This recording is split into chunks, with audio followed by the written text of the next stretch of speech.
Chairman বলছি, আমি যেটা বলবো সেটা হতে হবে, তাফসীর কোরআনের পরে বক্তব্য হতে হবে।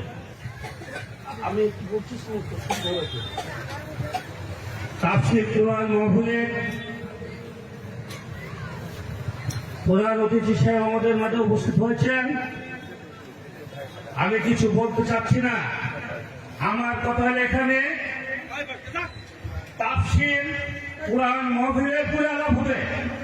এখানে তাফসীর কোরআন মাহফিলের বাইরে কোরআনের পরে হাদিসের পরে আলাপ হবে। হাদিসের বাইরে কোন দলীয় আলাপ হবে না। এখানে কোন দলীয় আলাপ হবে না। এখানে দলবল নির্বিশেষে সবাই উপস্থিত আছেন। এখানে যুব সমাজ তাফসীর কোরআন মাহফিলের আয়োজন করেছে।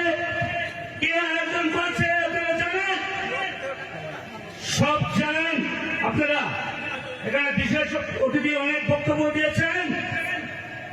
এখানে দল করতে আসেন আপনারা। তাফসীর কোরআন মাহফিলে বক্তব্য দিতে এসেছেন। তাফসীর কোরআনের উপরে আপনারা বক্তব্য দেবেন। আন্তর্জাতিক তাফসীর কোরআনের উপরে বক্তব্য নেবেন। হাদিসের উপরে যদি বক্তব্য নেন তাহলে এখানে কোনো বক্তব্য হবে না। আমি বিল্লাল সাবেক চেয়ারম্যান বলছি, আমি যেটা বলবো সেটা হতে হবে, তাফসীর কোরআনের পরে বক্তব্য হতে হবে। এখানে কোন